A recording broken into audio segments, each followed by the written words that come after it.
We are going to be talking about what is coming in 2023, prophetic, well, listen, possible, I guess I should say, prophetic fulfillments, because things are right on the edge, and I'm going to have our guest today connect everything for us. So please welcome Bill Salus.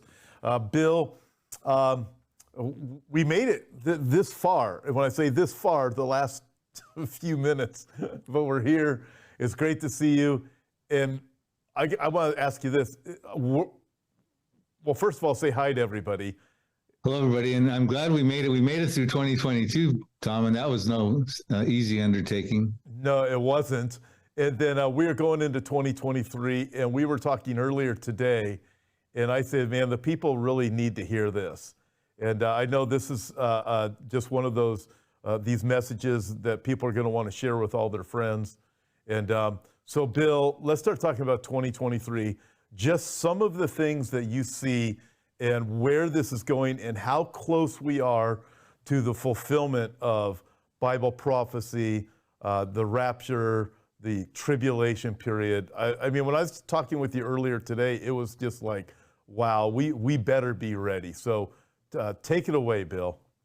Okay, great. And I'd like to caveat, first of all, you know, we're going to talk about things that I think are stage setting, and we're going to shift our focus. The spotlight is going to go toward the Middle East in light of the recent Israeli elections with the far right-wing government. I think that's very telling, and I want to spend some time on that. But I will caveat and say Edgar Fiedler, the renowned American economist, was wise when he said, "He who lives by the crystal ball soon learns to eat shattered glass." So we're not saying what we're going to talk about is going to happen for sure, but it's highly possible that the things we're going to talk about today could happen. I mean, there could be the prophetic fulfillment of maybe one or more prophecies. You know, in May of this year, Israel will celebrate its 75th birthday. That was the last literal fulfillment of a biblical prophecy. And I know, yes, the stage is being set. There's conversions of all the different end time signs. The pandemic led the way for the global resetters to start to move into motion. The digital currencies and the blockchain technologies are coming at us like a freight train. Russia's on the move. You know, we know they're involved in Gog and Magog prophecy. China, of course, threatening Taiwan. Those things are all converging. Stage setting, I think that's going to continue to happen at an accelerated pace. But I think the real thing I'm looking at right now is turning my attention to the Middle East. You know, we're told in Daniel 2, verses 20 and 21, "Blessed be the name of God forever and forever, for wisdom and might are his.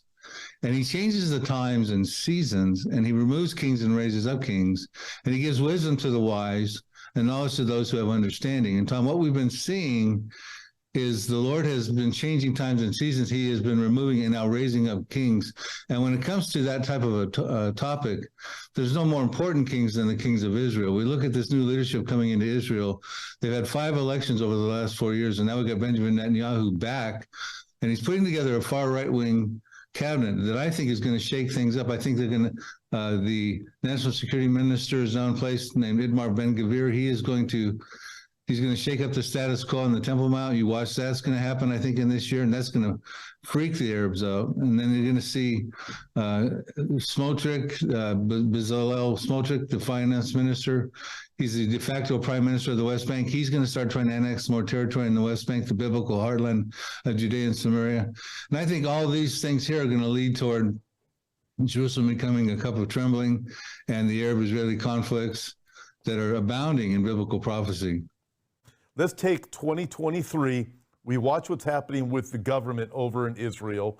You and I have talked about Isaiah chapter 28 in the past with the leaders of Jerusalem. The Bible says there, when the scornful leaders are in Jerusalem, they basically make a deal with the devil, with Sheol and the grave. So they make this deal to avoid a scourge that's coming to them. And then God says in Isaiah chapter 28 that he will annul that covenant, thinking they're going to enter some kind of an agreement to get along with their neighbors. We know that from Daniel chapter 9. But we look at the government that's forming. It is all over the news if people are looking to the Mideast. And it is amazing to watch. And that's a little bit of what you were telling me earlier today. So fill us in a little bit on what you see happening there and what do you see coming for 2023 with Israel? Well, I think we have to turn our attention to the elephant in the room, and that is Iran's nuclear program. They've already gotten to a point of enriching uranium to 60% purity, and the next step could be just weeks of way to get to 90% purity and a nuclear weapon. I'm very concerned that if it's not already got one, they're in the process of getting one very soon, and developing the ability to launch, put that into ballistic missiles that can get to Israel in 8 minutes. And I'm concerned that is where this is going. And I think Benjamin Netanyahu is at a red line when they got to that. Remember, the United Nations, he had his little chart, his third grade chart, little red line, and they get to the certain level of purity. That's their red line. And so I think Benjamin Netanyahu is going to consider, perhaps even this year, having to attack Iran's nuclear program, nuclear sites. Matter of fact, a video came out just recently from Iran's ministry saying, if you attack our nuclear sites, this is what we'll do. It's a video that you can check out on YouTube by Memory, MEMRI. And they show all the underground missile silos they've got over there by the Elam territory, which would be the west coast of Iran that hugs the Persian Gulf. They talk about how these missiles are going to take out Tel Aviv. If Israel comes and attacks Iran, will they be able to get back and land at the Ben Gurion airport, and their will the Dimona nuclear reactor be hit? So this rhetoric is ratcheted up beyond rumors of war, in my estimation. So I think what's going to happen, quite possibly, is Israel's going to launch out and attack Iran. And when that happens, it could fulfill a prophecy in Jeremiah 49, verses 34 through 39, dealing with ancient territory of Elam. And when that happens, I think Iran will ultimately bring forward their proxies in Syria with Bashar al-Assad, in Lebanon with Hezbollah, Hamas of the Gaza, Shia militias in Iraq, the Houthis down in Yemen. I think it'll become a major conflict with all kinds of prophetic implications, Tom. Okay, so let me ask you this, because I get a lot of people that watch this program, and they'll ask me in the Q&A, and I'm pretty sure it's going to come up again even today, with Psalm 83. In fact, I was just asked the other day, Psalm 83, what is my take on Psalm 83? And I've said before, we've done videos. We actually have a documentary about some of these things too, and you've done a lot. And I said, well, Bill Salus is going to be on the program coming up on Monday, and I'll ask him about that. And I said, I'm not totally sold out that Psalm 83 is the future event the way that Bill lays it out, but I see ultimately Israel will have their fulfillment of all of the land that God has given them. Ultimately, I know it'll be done by the millennial kingdom, but I said, to be fair, Bill lays out a good, he has some good thoughts behind it. In fact, some of the commentators said, you've really thought through it and explained things really well. So I want to give you the opportunity to explain that a little bit more, because I believe, I look at it and go, you may be spot on this. When you're talking about Israel and Iran, Jeremiah chapter 49, Isaiah chapter 17 with the end of Damascus, and all of these different things fitting into Psalm 83. And some of our viewers, they don't know anything about your thoughts on Jeremiah chapter 49, for example. You have a book on these things. So a little bit more of that, if you could lay out a little bit more why you believe, this is, when you look at it, and I want to say this also, is many commentators who have not received what you say about all these things, from Jeremiah 49 to Isaiah 17, which I look at Isaiah 17 as still being future, the destruction of Damascus, and Psalm 83. I've had many of our colleagues have pointed out that they find it strange, without agreeing with you, they find it strange that Ezekiel 38 doesn't include any of those people groups that you mentioned that are immediately surrounding Israel. And you've said, well, the reason why is because you have them all included in Psalm 83. So I find it fascinating. You have the greater Ezekiel 38 and the smaller Psalm 83, and other people puzzled, well, why aren't they there? So, that's an interesting point just by omission on from some of our colleagues. Correct. And is the omission from Ezekiel chapter 38 intentional? And I think it is, because You have an outer ring of countries involved in Ezekiel 38. Russia, Turkey, Iran, some of the North African countries, Sudan, Morocco, Tunisia, Ethiopia, some of the breakaway southern republics of the Soviet Union, a formidable offense, but none of them share common borders with Israel. None of them have been Israel's notorious enemies. The ones who have been Israel's notorious enemies actually form an inner ring of countries that share common borders with Israel. And back in the day when we talked about their ancestral lands, there would be the Edomites, Moabites, Ammonites, gigabytes, megabytes, and I often joke around with that. Tyre, Philistia for the Gaza, Egypt, of course, Dedan, Saudi Arabia, the Ishmaelites. Now they show up in Psalm 83, and they are Israel's notorious enemies from time immemorial. They are Israel's enemies. All those countries around Israel voted against their being in Israel in 1947. They went to war with Israel in 1948. And they're all listed in Psalm 83, which is a prophecy that talks about those very populations, saying that they're going to come together at a point in time. They're going to form a crafty counsel, a devious plan to come against Israel and wipe the nation of Israel off, that the name of Israel will be remembered no more. And they attempted to do that in 1948. And some people think, well, that was the actual fulfillment of that biblical prophecy. But the reality is, if you read those are verses 1 through 8. If you read verses 9 through 18, you realize the other things that have to happen to completely fulfill that prophecy have not happened as of yet. And it talks about Asaph, who wrote that psalm, who is a prophet, according to 2 Chronicles 29:30. He talks about when this happens, that he petitions the Lord to say, deal with them like Gideon dealt with the Midianites. Deal with them like at the time of the prophetess Deborah, what they did with the Canaanites. And when in essence, what he was petitioning the Lord to do was empower the Israeli Defense Forces, which Gideon was the Israeli Defense Forces at that time, empower them, go through them. Gideon with his 300-man army took out 120,000 Midianites, and the Midianites who had oppressed the Jews for 7 years never oppressed them again. Then he said, and these are back in the book of Judges, chapters 4 through 8. Then he says to Deborah, prophetess Deborah, time of the Canaanites who had oppressed the Jews for 20 years, Deborah grabs her General Barak, and they go and they destroy the Canaanites, the king, the General Sisera, King Jabin, and the Canaanites never oppressed them again. And he goes on talking more graphically, make them like a whirling dust, chaff before the wind, make them be perish and confound. And now that did not happen. Matter of fact, these countries are still coming against Israel presently, although Jordan and Egypt have fragile peace treaties. We point out in our DVD, Tom, the Pre-Tribulation Prophecies, a prophetic documentary, that Jordan has several prophecies where there's no peace treaty, and the Israeli Defense Forces are actually waging war against Jordan and annexing territory in the aftermath of a victory.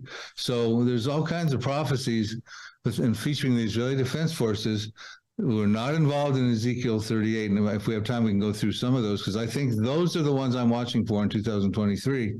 They're not in Ezekiel 38, the Israeli Defense Forces, and they're not fighting in the tribulation period. So therefore, these unfulfilled prophecies, to me, are pre-tribulational, which we point out in our DVD. We have a lot of other things we want to get to today, so I'm probably going to have you back sometime in January, because I want to get into the millennial kingdom and beyond for people to understand what is coming, because there's great news coming too. I also see cases projecting into 2023.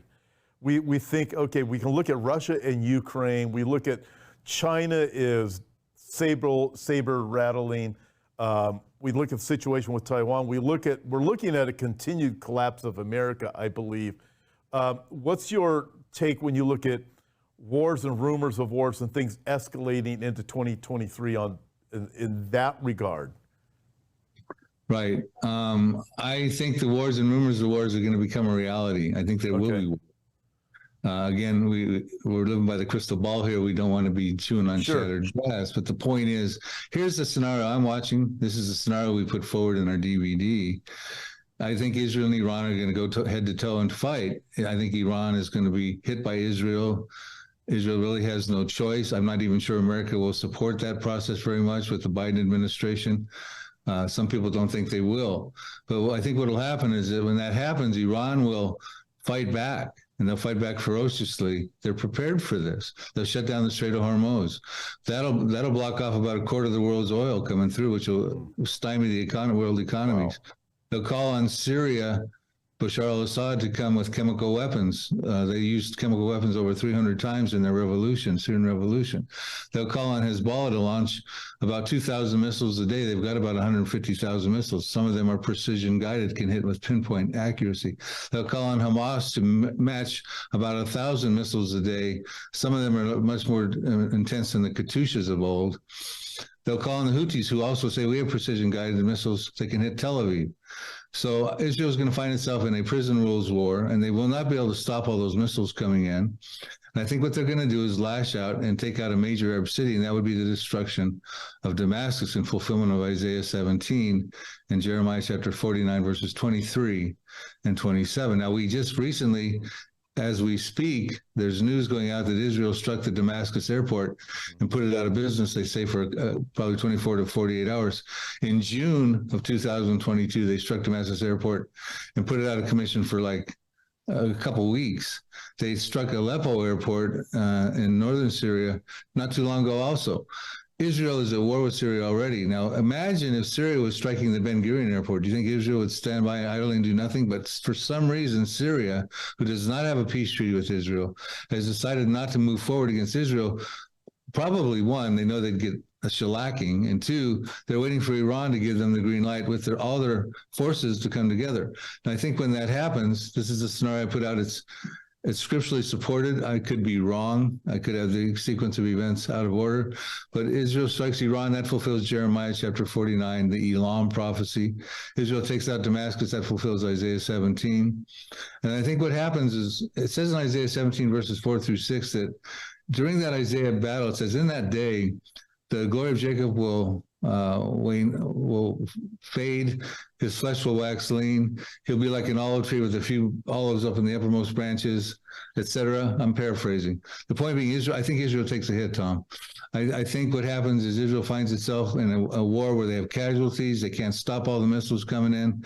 That's why they take out Damascus. And when they take out Damascus, probably a nuclear strike, they could take out a city overnight. Tactically burst altitude just high enough so it doesn't come down and suck up all the particles of the earth underneath it to contaminate Israel. I think what happens is the Arab world goes, whoa, Israel just took out an Arab city, the most continuously inhabited, oldest continuously inhabited city in recorded history, and they're hurt right now.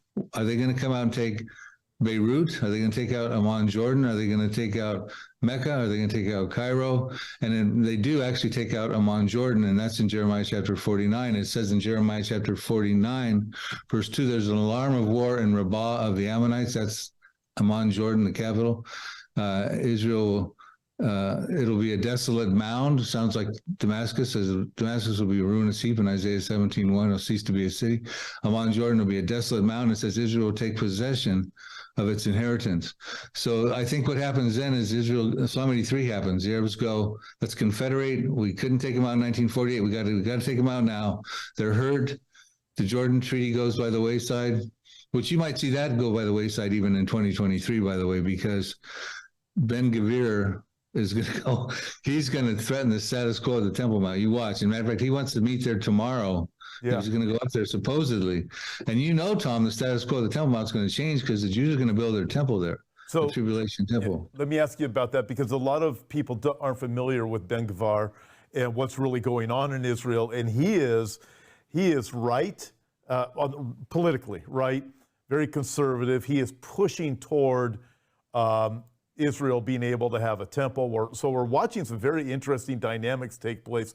Can you explain a little bit more about this with Ben-Gvir? And there's a lot of pushback too. I was reading probably an hour before we came live, the threats against Netanyahu now, if he even allows this to happen tomorrow on the Temple Mount. Hamas is saying, oh, there's going to be a heavy price. I think their word was there's going to be explosions if he goes to the Temple Mount. Can you fill in our viewers a little bit on this? Oh, yeah. The Palestinian Authority and the Hamas have basically said in advance, knowing that Ben-Gvir was going to become the national security minister, that is a actual declaration of war as far as they're concerned. On the Temple Mount right now, the Jordan, through the WAQF Antiquities Society, has control over the Temple Mount. Israel made a blunder in 1967, and they gave control over the Temple Mount to Jordan. And so basically, the Arabs can go there freely, but the Jews can't. The Jews can't even technically pray there. I mean, they're not supposed to. I mean, I think there's a law that they could, but they don't enforce it. So what we found over the past few years is that the Jews would go there and they drop coins down by the temple, the Dome of the Rock there, where the foundation stone is underneath there. And they'd bend down to pick them up in homage to pray, and acting like they're picking up a coin and disguising a prayer. They would get on their fake phone calls on their cell phone and pray to Jehovah, because they were not allowed to pray. Now, Ben Gvir is wanting to change that. He's going to want to make it a religious site for the Jews on an equal basis. Now, that is going to be a problem. And it says in Zechariah 12, verse 2, there's going to come a time where Jerusalem will become a cup of trembling when they, talking about all the nations round about, who happen to be in the inner circle of Psalm 83, try to lay siege on Judah and on Jerusalem. And so now you got Ben Gvir. He's going to change the status quo of the Temple Mount. They're going to be concerned about that. They're going to try to lay siege on Jerusalem. And then you got Smotrich, who's in like I said, the de facto prime minister of the West Bank, the biblical heartland of Judea and Samaria. He's going to go over there and start making waves. He's going to start trying to annex more territory in there. That's the Judea area. So they're going to lay siege, in my estimation, on Jerusalem and Judea. And Jerusalem will become a cup of trembling. And what happens is God says, in fact, let me pop this up real quick on my computer. When that happens, when Jerusalem becomes a cup of trembling, it says that in Zechariah 12, verse 6, the response will be, in that day, when Judah becomes a cup of trembling, I'll make the governors of Judah, read that as the Israeli Defense Forces, like a fire pan in the woodpile, and a fiery torch in the sheaves, and they shall devour all the surrounding peoples, not the world at large, all the surrounding peoples, not Ezekiel 38 outer ring, and on the right hand and on the left hand, but Jerusalem shall be inhabited again in her own place. It's the Israeli Defense Forces. They're going to go to war. They're going to be like a fiery torch, and they're going to take out, like kindling, the sheaves of those Arabs around them. And God is going to support that, and that's the prophecy in Zechariah chapter 12. So you believe that prophecy is actually coming up soon? It's not something that's happening at the end of the tribulation or something like that? No, because we do a good job on the DVD, the Pre-Tribulation Prophecies DVD, to point out that the Israeli Defense Forces, in fulfillment of numerous prophecies, Obadiah 1:18, Ezekiel 25:14, I can rifle off a ton of them. We do on the DVD with slides and PowerPoints and stuff like that.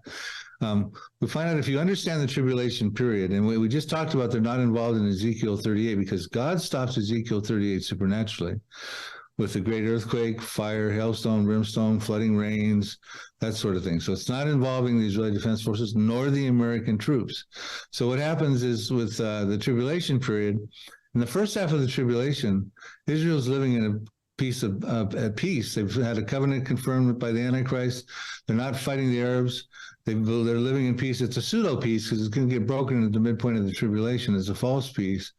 And in the second half, even Jesus said in Matthew 24, verses 15, flee to the mountains, because what's going to happen, he knew, and at the midpoint of the tribulation, when the Antichrist goes into the abomination of desolation in the Jewish temple, that he's going to come out of that temple, he's going to try to commit genocide of the Jews. And Zechariah 13:8 says, 2/3 of the Jews in the land will be cut off.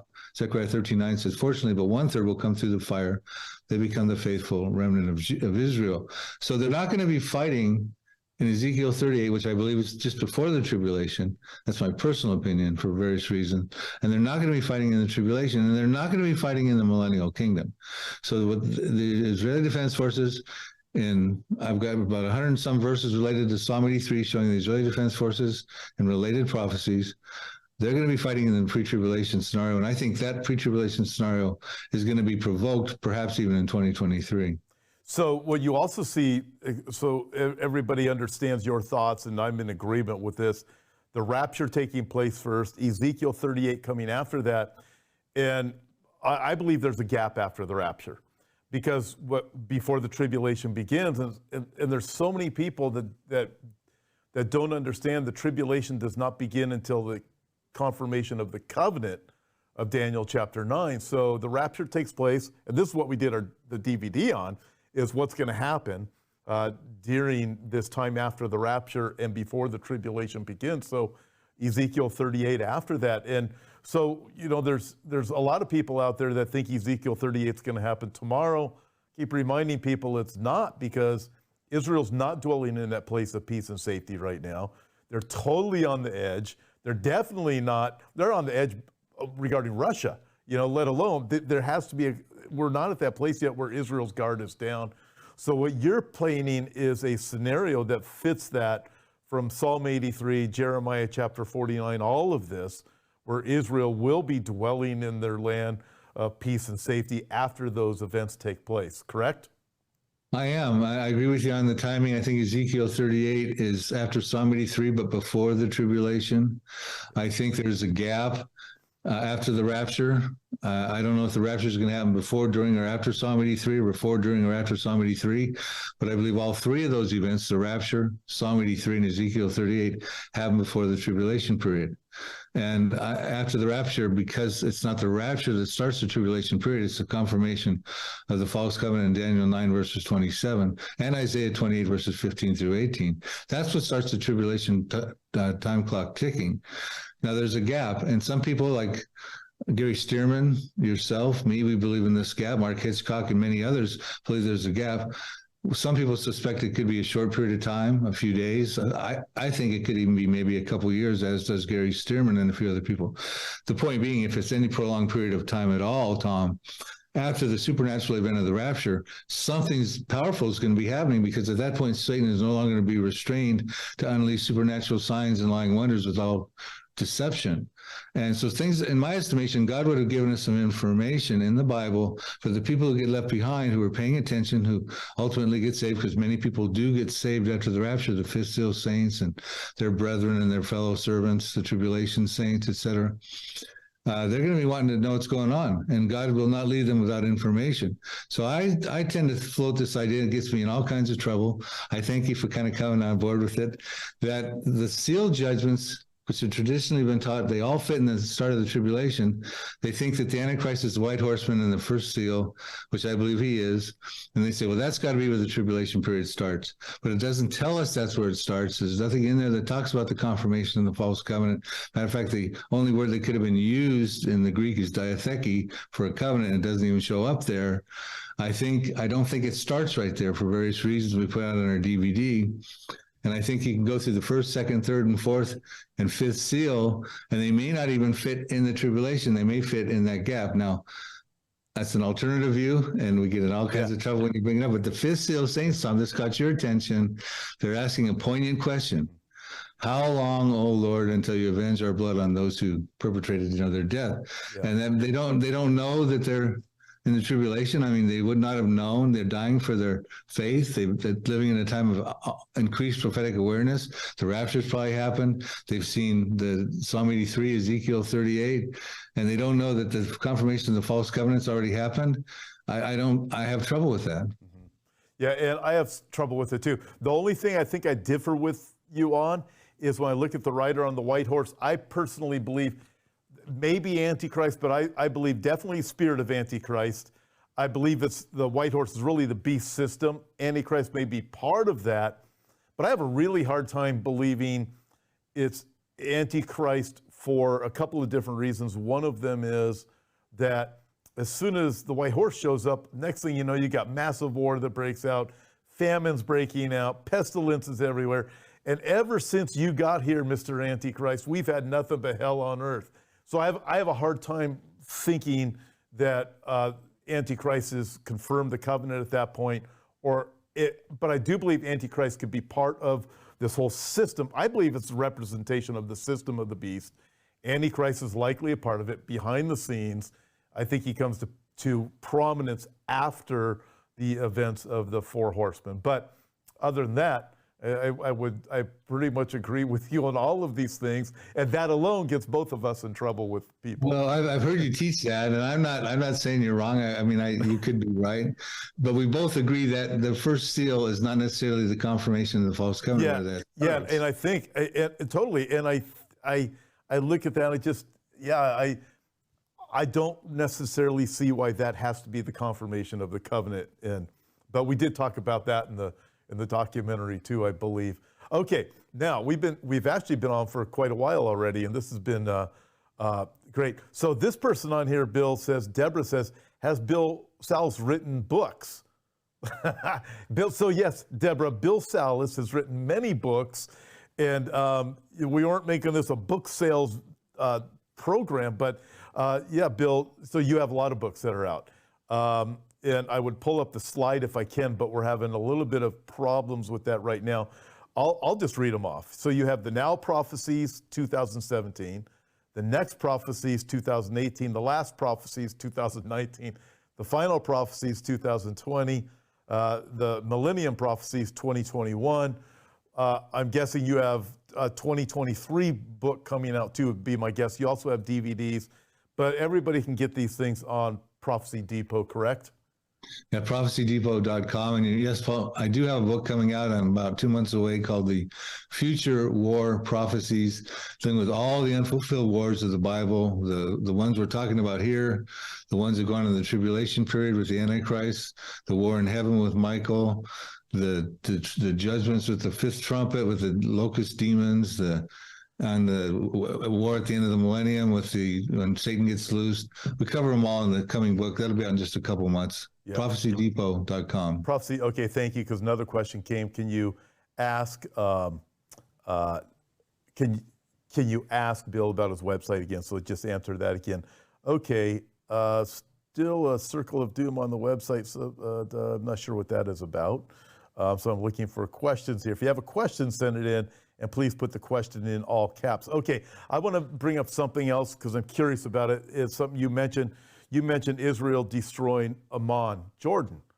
So the question I have is, it doesn't make sense to me because in Daniel I think it's chapter 11, it appears when Antichrist has come to power, he's moving through the glorious land. It's at that place, the end of Daniel chapter 11.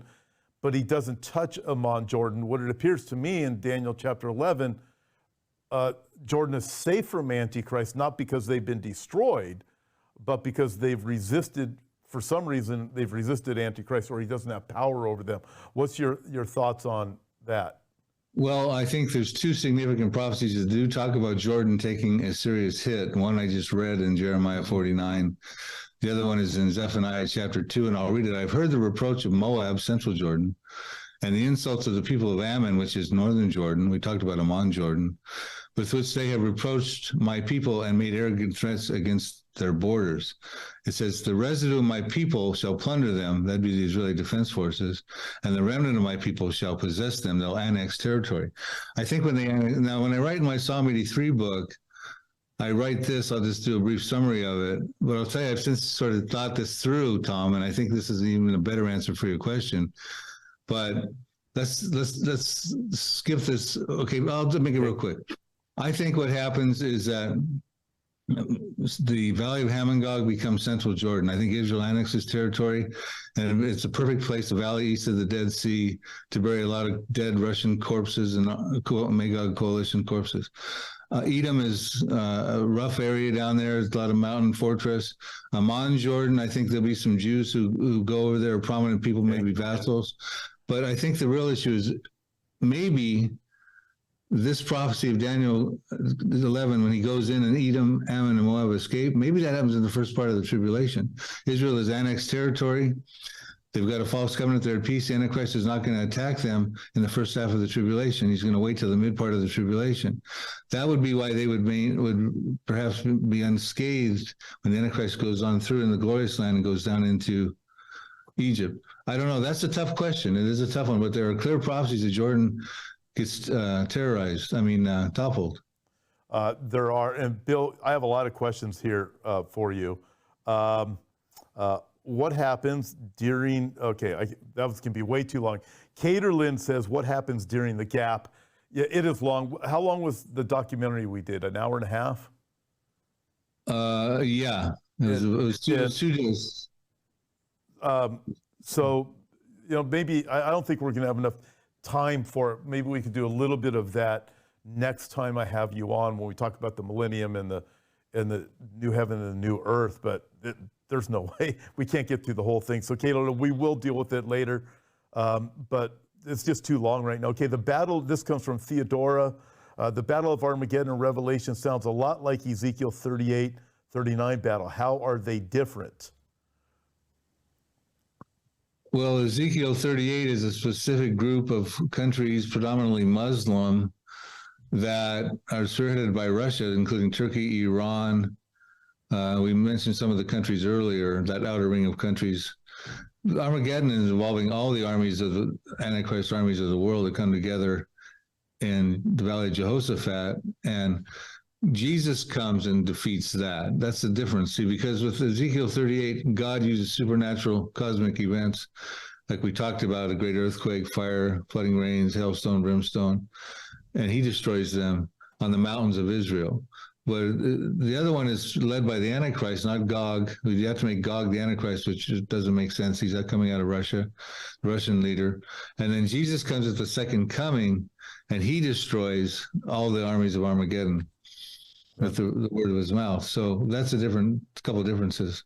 Yeah. Also, well, thank you very much. Okay, I won't add any more to it. Donna Phoenix says, there's a lot of questions coming in, Bill. How will Israel be dwelling in peace and safety after the rapture? Will it all calm down? Then Antichrist rises and brings false peace. And then when they feel secure, they are attacked by Ezekiel 38. So basically, I think comes down to, at what point do you think after the rapture, because likely there will be a lot of chaos, rapture takes place, right? So when would Ezekiel 38 take place based on that? Okay, so my scenario would be that the Israeli Defense Forces takes to task all those people surrounding Israel in Psalm 83, the prophecies I've been reading about with Jordan, and the cup of trembling with Jerusalem. The prerequisite for Ezekiel 38 to happen is Israel has to be dwelling securely, without walls, bars, nor gates, as a peaceful people in a land of unwalled villages. And that's not the case right now. They got walls all around them, walls on the Lebanon border, walls with the Gaza, they even got a wall between Jordan and them. They got a partition wall that's 400 miles running through Israel proper, keeping Palestinian terror away from the central part of Israel. After they win their war, they can take those walls down. We saw how quick the Berlin Wall came down, and they could feel they could dwell securely, and they would attract more aliyah to come over, and more Jews would come in. They're seeing the Jews annex territory. There's more opportunity, and I believe that would be the case also. And Israel finds itself in that condition where they become very prosperous, because Russia's coming after their plunder and their booty. They're not coming to wipe Israel off the map and take the land. They're coming after all of Israel's prosperity. And I think that's when, after Psalm 83 and these other peripheral prophecies with the Israeli Defense Forces, I think that's when Ezekiel 38 starts to happen. And when that happens, God uses that event to put the world on notice he's the one true God of the Bible. He stops it supernaturally. It's too formidable for the Israeli Defense Forces. We're not involved as a nation, America. He does. And when he stops it supernaturally, he says, I will make my holy name known in the midst of my people Israel. They shall not profane it anymore, and the nation shall know I am the Lord, the Holy One in Israel. I think that's one of the reasons this happens before the tribulation, because he's given the world an opportunity to know that the God of Abrahamic covenant, the promise keeper of believers, made a major situation. The world will clearly see that was a supernatural event. And then he's going to say, now you can choose me, or you're coming around the corner, you got this other guy who's going to seek your devotion, worship. He's going to kill you if you don't worship him. So I want you to know ahead of time about what's coming. I don't think he's going to wait to do this event after the Antichrist has already implemented his mark of the beast and trying to kill people who don't worship him, and go, oh, I wish I would have done this before the tribulation period. I think he's going to do it before the tribulation period, Ezekiel 38. Okay. So this also raises another question, and I got more to get here. I don't know what we're going to get through in the next little bit of time we have, but with Ezekiel chapter 39, it appears that Israel is surrendering to the Lord. They won't profane my name anymore.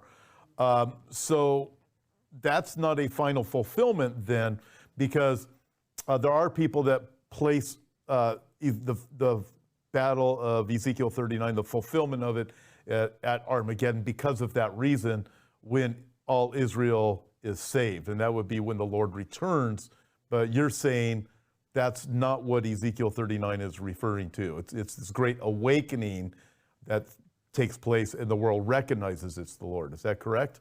Yeah, I don't believe it's a salvation knowledge. I believe it's a recognition that, wow, the God of the Jews just came forward supernaturally and defended the Jewish people. Because in the aftermath, the Jews are burning weapons for 7 years. They're burning the dead for 7 months. They're gaining world renown. But they're not necessarily jumping on the Jesus train. You know, I believe at that point they're going to want to build their temple. It probably won't have been built by that time. And it says the nations shall know the Lord.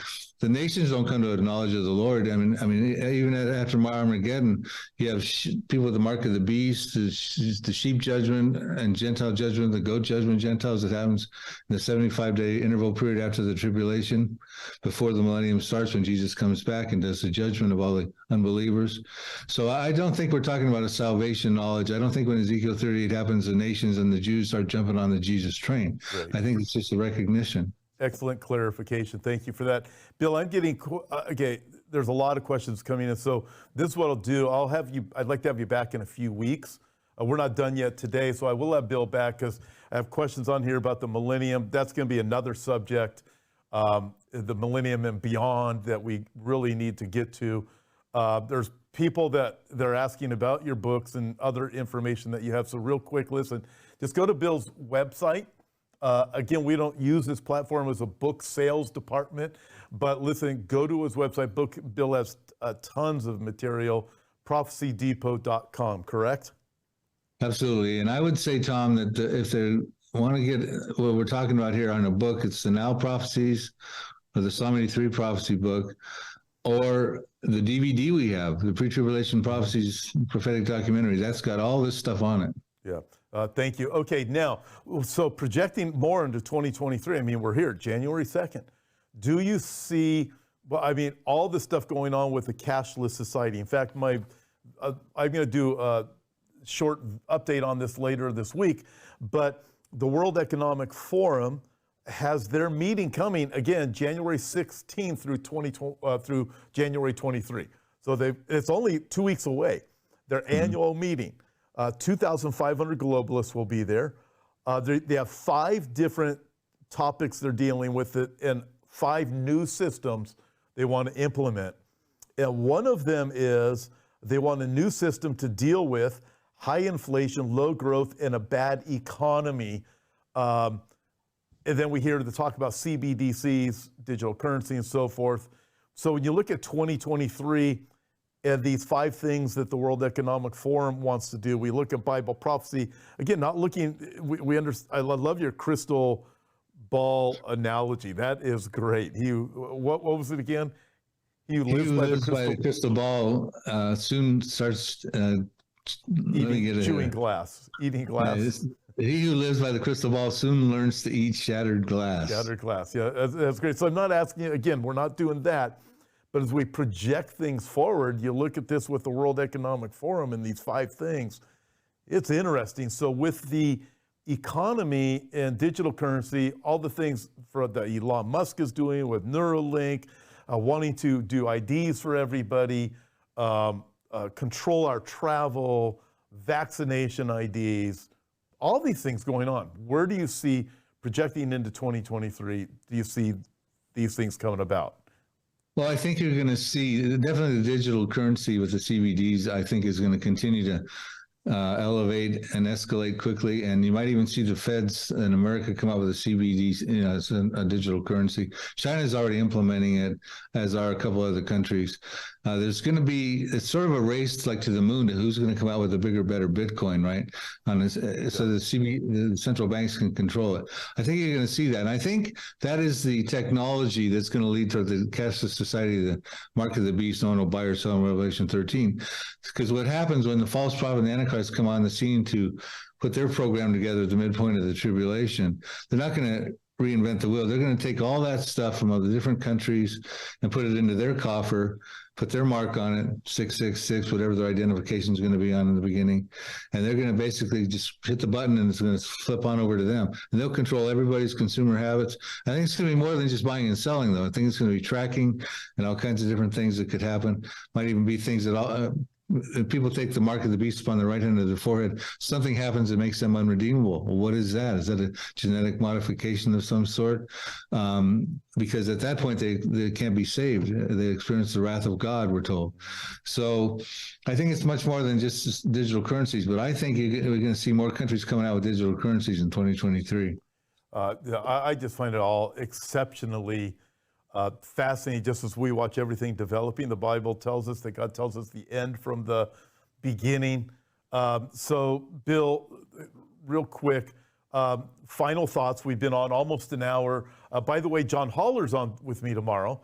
Your friend John, he's on with me tomorrow. We're going to be talking about chat, was it chat GBT or whatever it is, and this AI and things that are happening. It's going to be an exciting program tomorrow.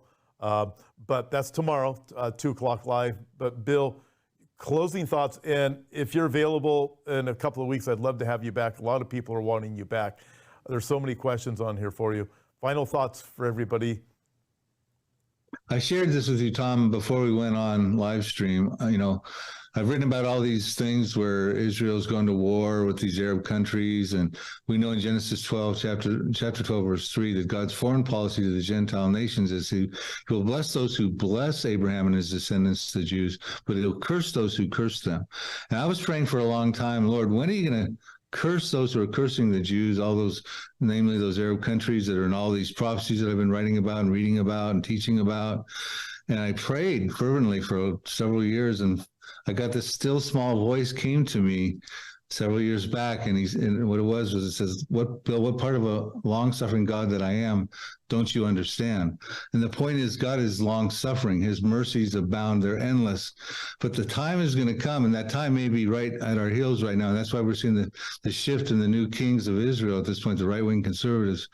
The time is going to come where God will execute his vengeance and fury in Iran, and Jeremiah 49 is executed his vengeance and fury on the Palestinians, Edomites, in Ezekiel 25.